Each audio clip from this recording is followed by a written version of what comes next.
ฒนาความเสมอภาคยังสายติดพันกับการพัฒนาประเทศชาติสบายดีท่านผู้ชมที่เคารพและฮักแพงทุกท่านขอต้อนรับบรรดาท่านเข้าสู่รายการแม่หญิงลาวท่านผู้ชมมาพบกันในมื้อนี้พวกเราก็อยู่ในท่ามกลางบรรยากาศที่ทั่วภาคทั่วรัฐทั่วปวงชนลาวทั้งชาติพร้อมจะตั้งผันขยายมติของประชุมใหญ่ผู้แทนทั่วประเทศครั้งที่12ของพรรคประชาชนปฏิวัติลาวไปพร้อมกับสหพันธ์หญิงลาวแต่ละคัน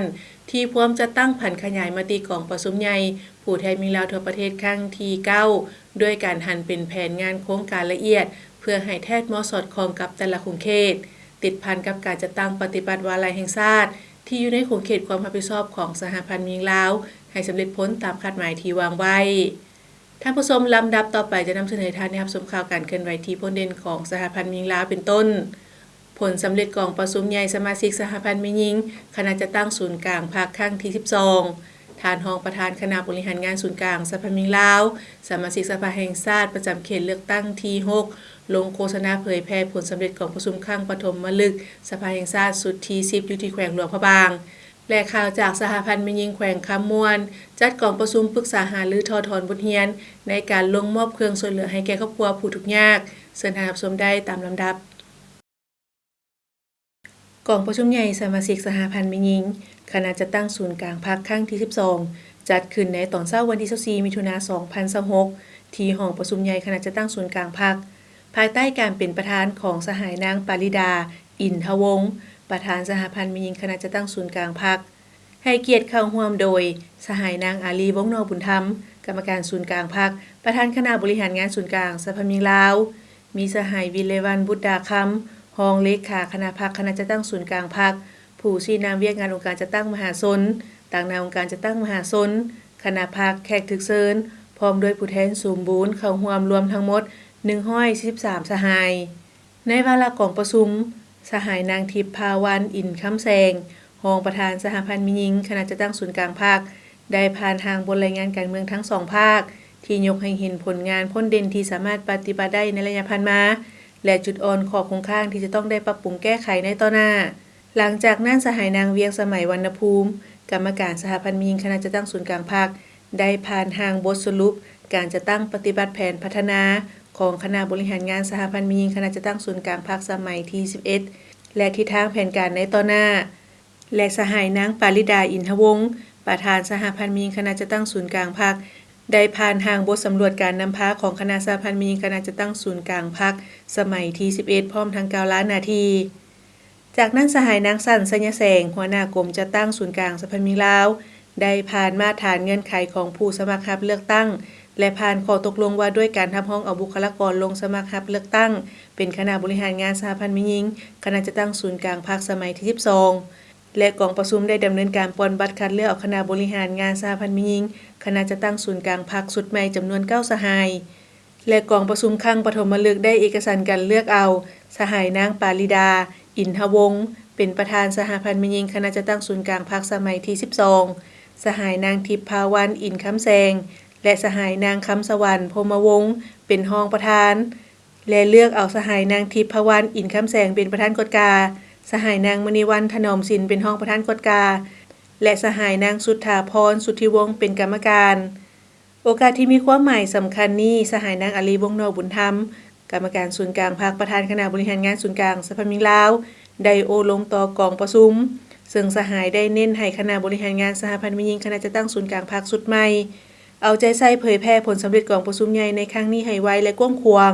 เพื่อเฮ็ดให้สมาชิกสหพันธ์แม่หญิงภายในคณะจะตั้งศูนย์กลางภาคได้รับรู้และเสื่อมซึมแล้วพร้อมการจะตั้งผันขยายให้เป็นแผนงานแผนการและเป็นโครงการอันละเอียดเพิ่มทวีการศึกษาอบรมการเมืองแนวคิดให้สมาชิกสหพันธ์แม่หญิงคณะจะตั้งศูนย์กลางภาคให้มีคุณธาตุการเมืองนักแน่นอุ่นเอียนทุนเทียงมีความเป็นเอกภาพสูงต่อแนวทางของพรรคกำแน่นแนวทางนโยบายของพรรคมติคำสั่งกฎระเบียบของพรรคกฎหมายและระเบียบการต่างๆเอาใจใส่เวียกงานก่อสร้างพรรคพนักงานเพศหญิงในแต่ละระยะเพื่อสามารถตอบสนองได้ตามความเพียงต้องการของหน้าที่การเมืองของพรรคในระยะใหม่สมาชิกสหพันธ์แม่หญิงต้องเพิ่มทวีการค้นคว้าหำเฮียนเพื่อพัฒนาตนเองให้มีความรู้ความสามารถมีวิสัยทัศน์กว้างไกลและมีวิทยาศาสตร์มีความสามัคคีเป็นเอกภาพภายในสุมใส่ค้นคว้าผันขยายบรรดาแผนงานโครงการของศูนย์กลางสหพันธ์หญิงลาว มาเป็นแผนงานโครงการอันละเอียดให้แทนเหมาะกับของเขตตนเป็นเจ้าการในการเข้าร่วมกระบวนการร่วมต่างๆของศูนย์กลางสภามิงลาวและคณะจัดตั้งศูนย์กลางพรรคจัดขึ้นสร้างบรรยากาศเฉลิมฉลองวันสำคัญต่างๆของพรรคของชาติและองค์การจัดตั้งมหาชนอย่างเป็นกระบวนการฟื้นและพร้อมกันจัดตั้งปฏิบัติมติของประชุมใหญ่ในครั้งนี้ให้มีผลสำเร็จในระหว่างวันที่10-12 มิถุนายน 2026ท่านนางพันจินดาเล็งสวัสดิ์รองประธานคณะบริหารงานศูนย์กลางสภามิงลาวสมาชิกสภาแห่งชาติประจำเขตเลือกตั้งที่6แขวงหลวงพระบางได้ลงโฆษณาเผยแพร่ผลสำเร็จของประชุมครั้งปฐมฤกษ์สภาแห่งชาติสุดที่10อยู่ที่เมืองจอมเพชรแขวงหลวงพระบางรวมมี5บ้านคือบ้านบวมเสียงบ้านห้วยอ้อนบ้านบวมเลาบ้านโพลาดและบ้านโคกสว่างมีการนำของเมืองอำนาจปกครองของแต่ละบ้านพนักงานบำนาญเฒ่าแก่แนวโฮมตลอดฮอดพ่อแม่ประชาชนบรรณเผ่าเข้าร่วมรับฟังรวมทั้งหมด355คนเป็นหญิง172คนการลงเคลื่อนไหวในครั้งนี้ท่านรองประธานศูนย์กลางสภามิงลาวยังได้รับฟังการรายงานสภาพรวมโดยย่อเกี่ยวกับการจัดตั้งปฏิบัติแผนพัฒนาเศรษฐกิจสังคมของบ้านซึ่งเห็นได้ว่าประชาชนส่วนใหญ่ประกอบอาชีพการปลูกฝังเลี้ยงสัตว์การบริการค้าขายเป็นส่วนใหญ่และสภาพการคุ้มครองรัฐคุ้มครองเศรษฐกิจสังคมแม้สามารถปฏิบัติได้ดีสมควรเฮ็ดให้ชีวิตการเป็นอยู่ของประชาชนดีขึ้นปรากฏการณ์ย่อท้อทางสังคมลดลงเคียงคู่กันนั้นทานยังได้เปิดโอกาสให้มีการประกอบคำคิดคำเห็นคำเสนอของพ่อแม่ประชาชนเป็นต้นแมนปัญหาตาข่ายไฟฟ้าน้ำประปาหนทางและปัญหายาเสพติดภายในบ้านและได้อธิบายชี้แจงให้ประชาชนเข้าใจแล้วกับทีและมีบางคำเสนอแม้นได้มอบให้เมืองนำไปประสานสมทบกับภาคส่วนที่เกี่ยวข้องเพื่อคนครัวซอกหาวิธีทางแก้ไขให้ถูกต้องตามสภาพความเป็นจริงในตอนท้ายทานยังได้เรียกร้องให้องค์การจัดตั้งบ้านตลอดฮอดพ่อแม่ประชาชนบรรดาเผ่ายกสูงสิทธิ์เป็นเจ้าในการจัดตั้งปฏิบัติบรรดาแนวทางนโยบายของพรรคและระเบียบกฎหมายของรัฐพร้อมกันต้านและสกัดกั้นการค้ามนุษย์พร้อมกันสุกยุ่งส่งเสริมบรรดาโครงการลงทุนของรัฐพร้อมกันสร้างชีวิตครอบครัวด้วยท่าแห้งของบ้านเป็นต้นการปลูกฝังเลี้ยงสัตว์ให้นับมื้อนับหลายขึ้นเพื่อเป็นพื้นฐานให้แก่การพัฒนาเศรษฐกิจสังคมของบ้านและเมืองให้ดีขึ้นพร้อมกันหันไปสู่การพัฒนาในระยะใหม่ในตอนบ่ายวันที่18 มิถุนายน 2026ห้องการสหพันธ์หญิงแขวงคำมวนได้จัดกองประชุมปรึกษาหารือเกี่ยวกับการถอดถอนบทเรียนในการลงมอบเครื่องช่วยเหลือให้แก่ครอบครัวทุกข์ยากใน10เมืองและปรึกษาหารือเกี่ยวกับการใกล้เกียมเฉลิมฉลองวันสร้างตั้งสหพันธ์หญิงลาวครบรอบ71ปีโดยการเป็นประธานของท่านนางถนอมจิตโคตรภูธรภรรยาของท่านเลขาพรรคแขวงคำมวนและท่านนางไพวันพลหาราชประธานคณะบริหารงานสหพันธ์หญิงแขวงมีบรรดาภรรยาการนำของแขวงนักธุรกิจหญิงคณะบริหารงานสหพันธ์หญิงแขวงหัวหน้าแขนงห้องหัวหน้าแขนงและพนักงานวิชาการเข้าร่วมทั้งหมด29คนชาย1คนกองประชุมได้ผ่านบทสรุปรายงานโดยย่อในการลงมอบเครื่องช่วยเหลือให้แก่ครอบครัวที่ทุกข์ยากใน10เมืองผ่านแจ้งการของศูนย์กลางสภามิงลาวและแผนดำเนินสร้างขบวนการเฉลิมฉลองวันที่20กรกฎาคม 2026จากนั้นก็ได้ปรึกษาหารือร่วมกันเพื่อการเกียมในการสร้างขบวนการเพื่อคำนับรับตอนวันสร้างตั้งสหพันธ์หญิงลาว20กรกฎาคม 2026ครบรอบ71ปีให้เป็นขบวนฟดฟื้นที่ทานนะครับชมผ่านไปแล้วนั่นก็เป็นข่าวการเคลื่อนไหวที่พ้นเด่นของสหพันธ์หญิงลาวท่านผู้ชมต่อไปขอนำเสนอการให้สัมภาษณ์ของผู้แทนกองประชุมในโอกาสเข้าร่วมกองประชุมใหญ่สมาชิกพรรคขององค์คณะพรรคศูนย์กลางสหพันธ์หญิงลาวครั้งที่5เชิญท่านรับชมได้ในนามที่ว่าเป็นสมาชิกพรรคเพื่อจะฝึกฝนรอๆตนเองปลอดภัยเข้มแข็งนักแน่นนั้นจะอยู่3หลักการเนาะอันที่1ก็คือว่าเรื่องปลอดภัยหันปลอดภัยเฉพาะกับมันว่าคุณสมบัติเนาะต้องดำรงชีวิตให้ปลอดภัยขาวสะอาดเนาะเป็นคนประหยัดมัธยัสถ์บ่สอรัดบางหลวงบ่เห็นแก่ผลประโยชน์ส่วนตัวเห็นแก่ผลประโยชน์ส่วนรวมและอันที่2หันมีความมักแน่นโดยเฉพาะมันด้านการเมืองแนวคิดเนาะมีความจงรักภักดีต่ออุดมการณ์ของพรรคเนาะกล้าคิดกล้าทำกล้ารับผิดชอบบ่หวั่นไหวค่อนแค้นต่ออุปสรรคต่างๆเนาะแล้วก็เป็นแบบอย่างที่ดีให้แก่มหาชนและอันที่3หันเนาะก็ความเข้มแข็งด้านความรู้ความสามารถเนาะก็คือตั้งหน้าเรียนรู้สิ่งใหม่ๆบ่ว่าจะเป็นด้านดิจิทัลภาษาต่างประเทศแล้วก็เฮ็ดเวียกอย่างมีแบบแผนที่ทันสมัยแล้วก็มีความสามัคคีกับภายในภายนอกแล้วก็มีสุขภาพที่แข็งแรงแล้วใจ ที่ทานได้รับชมผ่านไปแล้วนั่นก็แม่นบางตอนการให้สัมภาษณ์ของผู้แทนสมบูรณ์ที่เข้าร่วมกองประชุมใหญ่สมาชิกพรรคขององค์คณะพรรคส่วนกลางสภามิลาวครั้งที่5ถ้าผู้ชมจะได้พักผ่อนกันก่อนแล้วจึงกลับมาพบกันในระยะถัดไปการใช้ความรุนแรงต่อแม่หญิงบ่แม่นปัญหาเล็กน้อยแต่เป็นสิ่งที่ทุกคนควรแก้ไขมันแม่นปัญหาของสังคมบ่แม่นปัญหาของบุคคลร่วมแรงร่วมใจแก้ไขทุกรูปแบบการใช้ความรุนแรงต่อแม่หญิงความรุนแรงต่อแม่หญิงสามารถเกิดขึ้นได้ทุกบอนทุกเวลาและกับทุกๆคนในสังคมบ่ว่าจะเป็นคนหังคนทุกข์การศึกษาสูงหรือต่ำทุกสาขาวิชาอาชีพความรุนแรงต่อแม่หญิงมี4ประเภทดังนี้ความรุนแรงต่อร่างกายความรุนแรงต่อจิตใจความรุนแรงทางเพศความรุนแรงต่อทรัพย์สินหรือเศรษฐกิจถ้าท่านพบเห็นภัยที่ต้องการความช่วยเหลือท่านสามารถรายงานต่อบรรดาการจัดตั้งที่เกี่ยวข้องอิงตามมาตรฐานการดำเนินงานการปกป้องและการบริการช่วยเหลือทางด้านสังคมแก่แม่หญิงและเด็กหญิงที่ถูกความรุนแรงในสปป.ลาวการปกป้องและการช่วยเหลืออันจำเป็นแก่ผู้ถูกก่อร้ายประกอบมี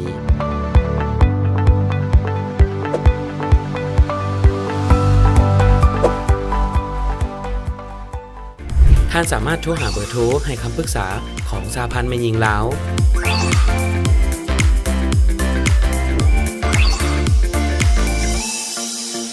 และสายด่วนศูนย์กลางสหพันธ์แม่หญิงลาว1362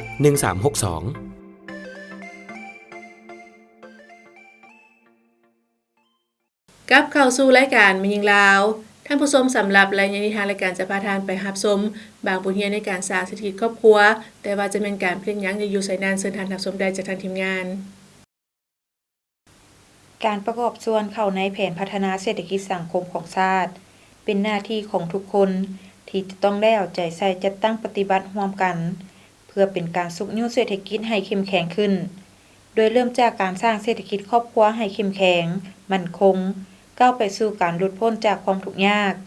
ดังครอบครัวเท่าเวียงและนางน้อยอยู่บ้านห้วยหุ่นเมืองลาวงามแม่นอีกครอบครัวหนึ่งที่ยึดถืออาชีพเฮ็ดสวนกาแฟขายมาแต่เซ็นพ่อเซ็นแม่ชีวิตการเป็นอยู่ในเมื่อก่อนแม่นพบความยุ่งยากหลายดังนั้นผัวเมียจึงได้ปรึกษาหารือกันเพื่อซอกหาทางเฮ็ดให้ชีวิตการเป็นอยู่ดีขึ้นนอกจากปลูกกาแฟแล้วจะต้องได้หารายได้เพิ่มเข้าสู่ครอบครัวดังนั้นปี 2011 จึงตัดสินใจแยกออกจากครอบครัวของพ่อแม่มาตั้งเรือนน้อยอยู่เฉพาะครอบครัวตนเองพร้อมทั้งเปิดร้านขายกาแฟน้อยๆมีโต๊ะเพียงแต่2หน่วยไว้ให้ลูกค้าที่มานั่งกินกาแฟเพราะบ่มีเงินลงทุนหลายอาศัยเงินเก็บทอนจากการขายกาแฟผ่านมาแล้วมาเปิดร้านตอนเปิดร้านทำอิฐก็ยังบ่มีลูกค้าหลายบ่มีไผรู้จักจนตกมาปี 2014จึงเริ่มมีคนรู้จักหลายและลูกค้าก็หลายขึ้นนับตั้งแต่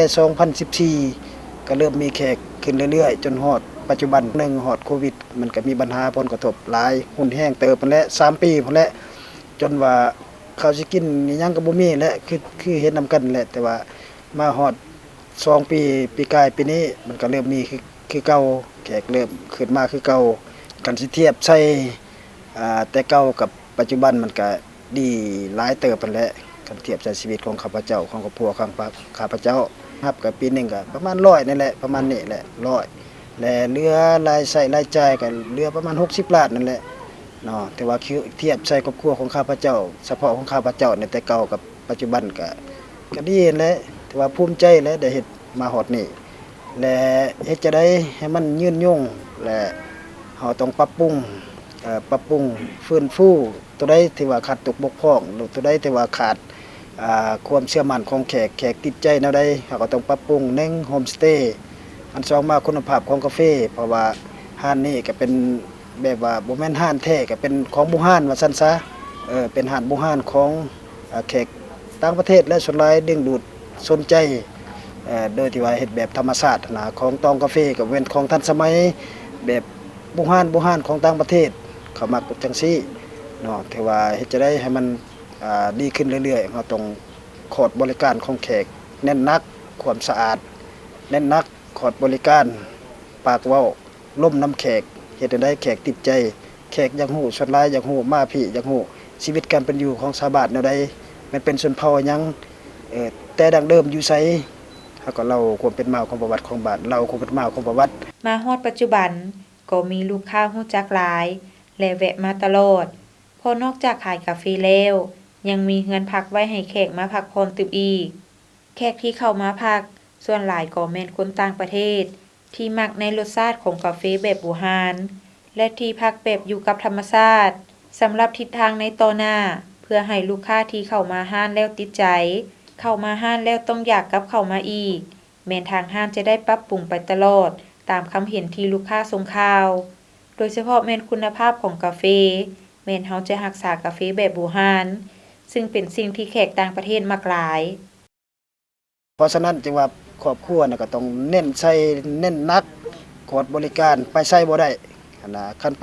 ปบนอื่นมันก็ไปได้อยู่แต่ยากคันเฮาขาด 2-3 มื้อแล้วมันก็ยุ่งยากหั่นแหละเพราะว่ามันเป็นห้านที่ว่าออกชื่อเฉพาะของครอบครัวคือว่าบางห้านก็มันออกชื่อห้านเด้กาแฟตัวอย่างว่าลักซี่10บ่กาแฟเรางามบ่จริงใจกาแฟบ่หรือว่าบาเจียงกาแฟบ่มันบ่ได้เจาะจงใส่เจ้าของห้านนะนี่เจ้าของรถคือข้าพเจ้าก็มิสเตอร์เวียงก็คอฟฟี่แขกเขาก็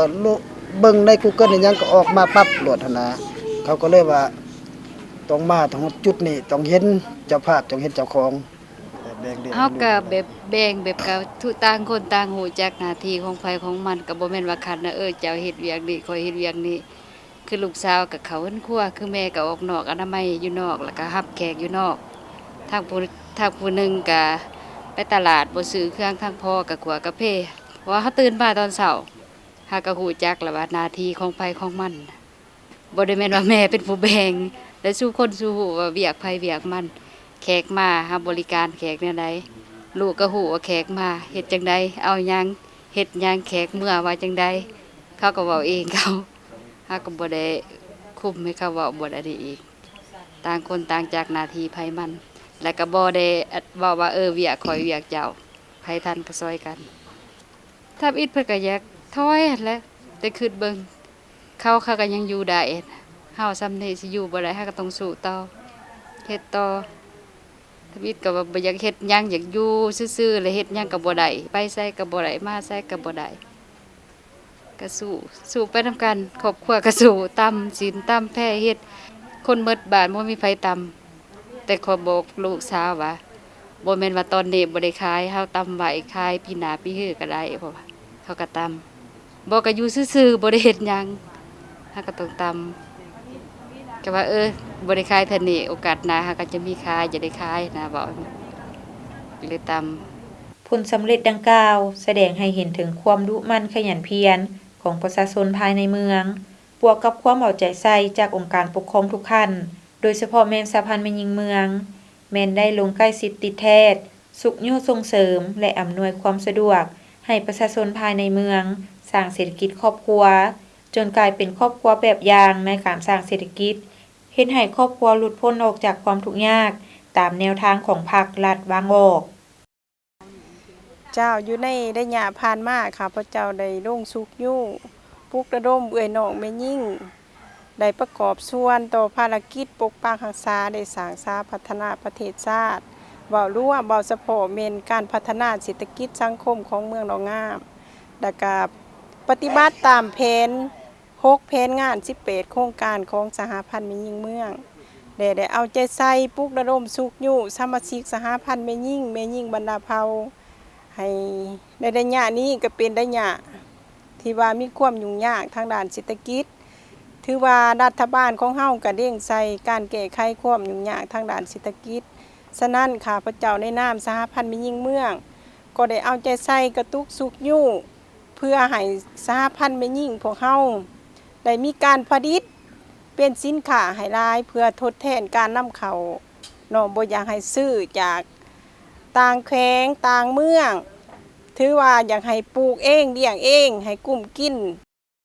ที่ทานทับชมพามไปแล้วนั่นก็แม่นบางบทเรียนในการสร้างเศรษฐกิจครอบครัวให้มีอยู่มีกินหลุดพ้นจากความทุกข์ยากได้เทื่อละก้าว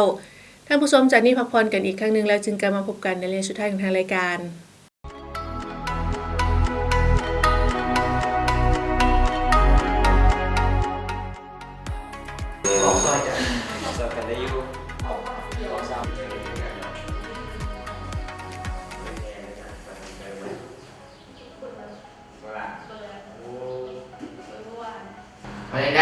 คนละมันมาคักแท้ กระลงเรื่องเพื่อนบ้านปกติเลยแหละว่าแต่ผู้สูงขึ้นมาไว้แต่คนนี้นะ แม่มีประสงค์ได้มาส่งไว้ครับตัวนี้มานำ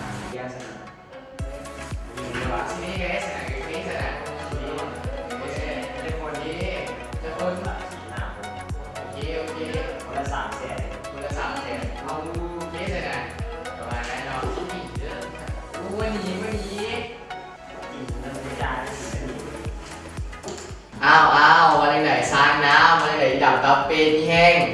อีตุ้ยตัวนี้ตัวจะเป็นว่าในน้ำนี่อย่างนอกประคำตั้งมาคนหน้า ประคำท่านบ่ต้องไปสนใจบ่ต้องไปถือสาคำเล่าของพระเจ้าดอกเขาเจ้ากำลังก็ให้คนอื่นแบบนี้แหละนั่นแหละบ่ต้องไปสาคำเล่าของพระเจ้าก็เป็นแบบนี้แหละกับเพื่อนผู้งานเลยบ่เคยถึกร้องไห้ มักหลานอนเรื่องเว้าให้หมู่หั่นนะบ่เห็นใจเพิ่นใจตัวเด้จังเป็นซาดเป็นตนาเด้เนาะ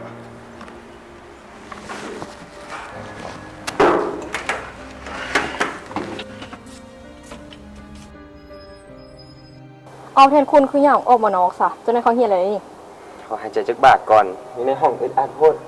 พวกโทนี้หันแทนที่สิพากันตั้งใจเรียนแล้วว่าซ่องแนวใหม่เว้าให้หมู่ได้ทุกมื้อ อ๋อเอาอีแล้วเพราะอันนี้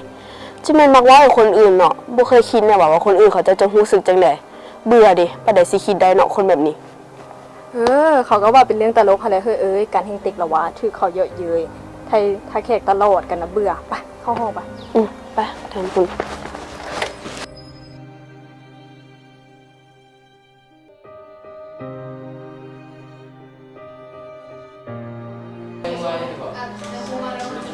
สบายดีชาวคู สบายดีเซิร์นั่งไหน ขอบใจชาวคูขอบคุณแจ๊ชาวญี่ปุ่นเหรอ เอาพาไปสวยกันว่าเป็นตะมวนแท้ ถ้าเท่านี้ทันได้ครูว่าให้หมู่เนี่ยบ่ดี แล้วว่าอย่างให้หมู่ แล้วไว้พวกหลานว่าอีตุ้ยอีสร้างน้ำอีดำตาเป็ดและอีแห้ง เอาเป็นอย่างคือไปเว้าให้หมู่จังซั้นไปเว้าย่อเย้ยหมู่จังซี่น่ะมันกระทบจิตใจหมู่ได้แล้วตัวเองเป็นผู้ชายอีกไปเว้าให้หมู่ที่เป็นผู้หญิงจังซี่มันถึกแล้วบ่แล้วถ้าเป็นน้องเดี๋ยวที่ถึกเว้าให้น้องจะรู้สึกจังได๋เคยคิดเบิ่งบ่ทุนี้ แม่นแล้วพวกน้องเอ้ยครูนุนีเว้าถึกแล้วการเว้าเยาะเย้ยเสียดสีเป็นการใช้ความรุนแรงประเภทหนึ่งใดเพราะเฮ็ดให้ผู้อื่นเสียใจพวกน้องฮู้บ่ ในกฎหมายว่าด้วยการต้านและสกัดกั้นการใช้ความรุนแรงต่อแม่หญิงและเด็กได้ระบุไว้อย่างชัดแจ้งแล้วว่าการเว้าเยาะเย้ยเสียดสีกันเป็นการใช้ความรุนแรงทางด้านจิตใจได้ ครูนุนีเว้าถูกต้องแล้ว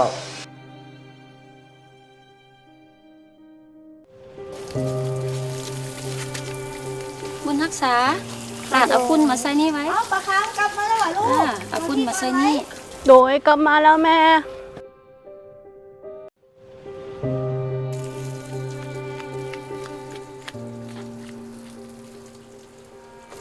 ป่าคำนี้ขนมให้ข่าวบอ ลูกเป็นอย่างคือเฮ็ดสีหน้าอมทุกแท้ลูกเฮียนหลายว่าหรือว่ามีสิ่งบ่ได้บ่มีออกมาบ่เป็นอย่างคือสีหน้าอมทุกแท้ซะนะ กับหมูยงเฮียนให้เดเว้าให้ลูกว่าลูกเป็นอีหมูตุ้ยสร้างน้ำ เอ้าก็ตุ้ยแหละเนาะแนวลูกกินหลายยามใดก็ย่านแต่น้องญาติกินอยู่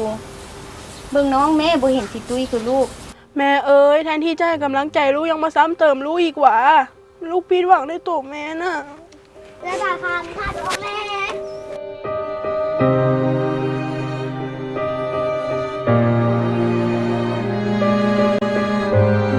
ทองวันเอ้ยน้องคือไปเว้าให้ลูกแบบนั้นฮู้บ่ว่ามันทำร้ายจิตใจลูกซำใดลูกเจออยู่โรงเรียนก็มาหลายแล้วเรากลับมาเฮือนคิดว่าเฮือนเป็นบ่อนที่ปลอดภัยที่สุดสุดท้ายน้องยังไปตอกย้ำความเจ็บปวดให้เราอีก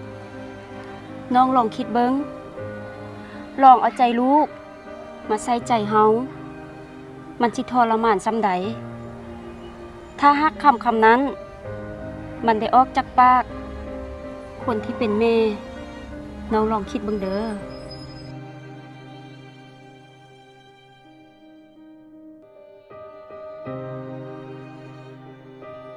ปะคำเอ้ยแม่ขอโทษเด้อที่แม่เว้ากระทบจิตใจลูกโดยบ่ได้ตั้งใจที่แม่เว้ากันย้อนแม่หวังดีเป็นห่วงสุขภาพของลูกส สำหรับคำเว้าของหมู่ลูกบ่ต้องเก็บมาใส่ใจเด้อลูกเป็นคนที่น่ารักที่สุดสำหรับแม่และน้องและลูกก็เป็นที่รักของทุกๆคนลูกเป็นคนดีตั้งใจเรียนเป็นลูกที่ดีของพ่อแม่และเป็นลูกศิษย์ที่ดีของครูอาจารย์ซำนี้ก็ดีที่สุดแล้วลูกเอ้ย โดยขอบใจแม่ที่คอยให้กำลังใจลูกเด้อบางทีลูกเองก็รู้สึกน้อยใจในตัวเองคือกัน แต่พอนึกเห็นหมู่ที่คอยให้กำลังใจและครอบครัวมันก็เป็นสิ่งที่ช่วยให้ลูกสู้กับทุกปัญหาได้ขอบใจเด้อแม่ โอ้ยแม่ขอโทษเด้อลูกเด้อโห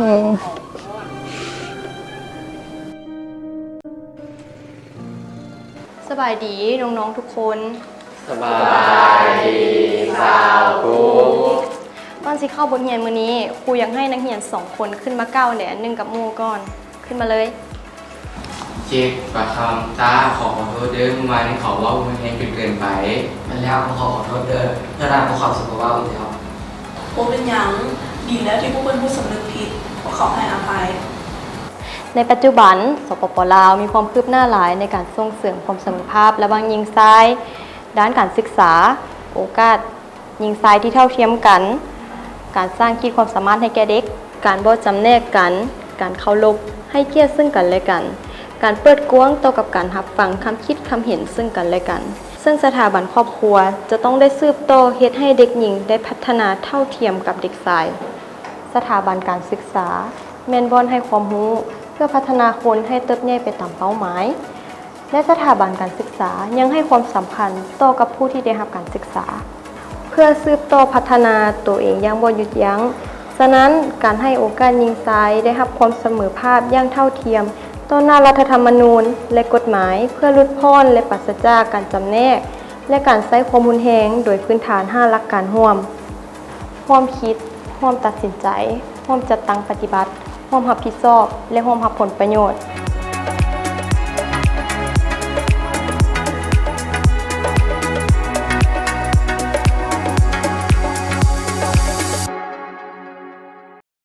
กลับเข้าสู่รายงานสุดท้ายของทางรายการท่านผู้ชมสำหรับรายงานสุดท้ายนี้ท่านผู้ชมท่านใดต้องการอยากมีคำคิดคำเห็นหรือว่าข้อตำหนิที่ชมใดท่านก็สามารถโทรศัพท์เข้ามาได้ตามเบอร์ที่ขึ้นอยู่ในหน้าจอขณะนี้